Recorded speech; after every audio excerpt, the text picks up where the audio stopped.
नमस्कार, स्वागत है आपका मेरे न्यूज़ चैनल पर। तो आइए आज की खबरों पर नज़र डालते हैं। सबसे पहले सीरिया की खबर की तरफ बढ़ते हैं। सीरिया में असद सरकार का तख्ता पलट हो चुका है। बिना किसी विरोध के सीरिया के विद्रोहियों ने असद सरकार को गिरा दिया है और सीरिया पर कब्ज़ा कर लिया है। प्राप्त सूचनाओं के अनुसार असद ने रशिया में शरण ले ली है। पूरे सीरिया में जगह जगह पर लोगों ने इसका जश्न मनाया है कि असद सरकार जा चुकी है। पर्दे के पीछे से अगर हम देखें तो इसके पीछे विश्व की 3-4 शक्तियों का खेल चल रहा है, जिसमें रूस, अमेरिका, ईरान और इज़राइल शामिल है। तो इस तख्ता पलट को अमेरिका और इज़राइल की जीत के तौर पर देखा जा रहा है। अब ये देखना दिलचस्प होगा कि इसका भारत और बाकी देशों पर क्या असर पड़ता है। अब दूसरी खबर की तरफ बढ़ते हैं। दूसरी खबर है भारत से जुड़ी हुई।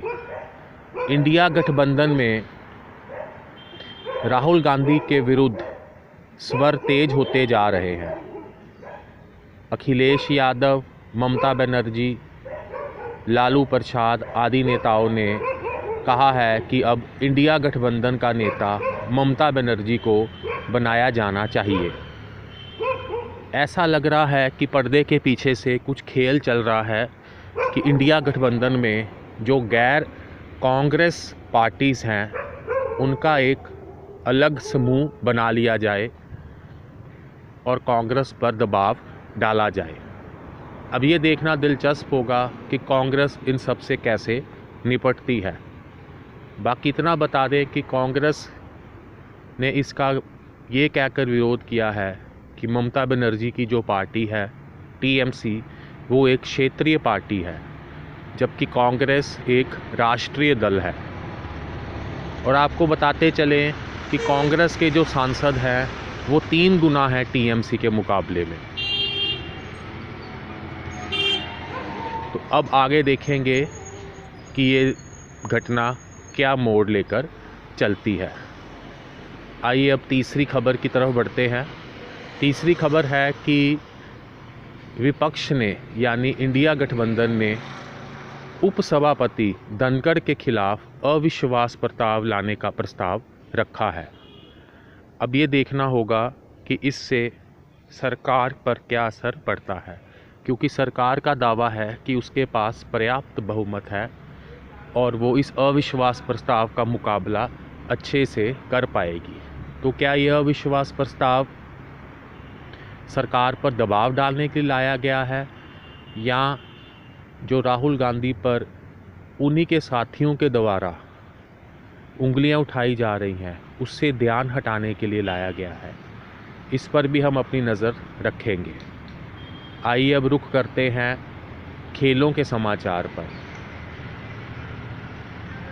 दूसरा टेस्ट हार जाने के बाद भारतीय टीम पर दबाव बढ़ गया है और उसके कोच गौतम गंभीर पर भी उंगलियां उठ रही हैं।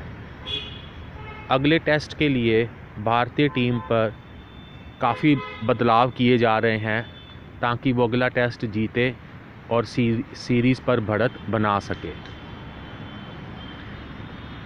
उसके बाद हम आते हैं पुष्पा फिल्म के बारे में। पुष्पा फिल्म की सुनामी कल भी देखने को मिली। साउथ की मार्केट में तो उसका दबदबा है ही, लेकिन हिंदी बेल्ट में भी दिनों दिन बहुत ज़्यादा अच्छा बिजनेस कर रही है पुष्पा। और लोगों का कहना है कि बॉलीवुड के मुकाबले में साउथ की फिल्में बहुत बढ़िया हैं। बहुत अच्छा बिजनेस चल रहा है पुष्पा का और लोग हाथों हाथ इस मूवी को ले रहे हैं। उसके बाद बात करते हैं दिल्ली में होने वाले विधानसभा चुनावों की, जिसमें आम आदमी पार्टी ने अपने जो प्रमुख नेता और मंत्री मनीष सिसोदिया है उसकी सीट पे बदलाव किया है। उनकी जो पहले की सीट थी उसमें उन्होंने ओझा सर को खड़ा किया है। तो कुछ लोगों का कहना ये है कि क्योंकि आम आदमी पार्टी की स्थिति इतनी अच्छी नहीं है, इसलिए वो अपने प्रमुख नेताओं की सीटों को बदल रही है। इससे पहले भी आम आदमी पार्टी ने जो पहली लिस्ट निकाली थी उसमें अधिकतर उम्मीदवार कांग्रेस और बीजेपी से आए हुए नेता ही थे।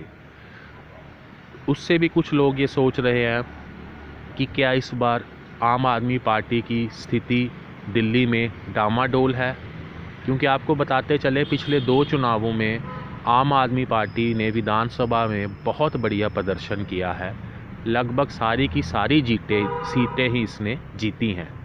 ये बात इतर है कि लोकसभा चुनावों में पिछले 3 बार से बीजेपी ने बाकी पार्टियों का सूपड़ा साफ किया है, यानी 7 में से 7 सीटें 2014, 19, 24 तीनों लोकसभा चुनावों में बीजेपी ने ही जीती है।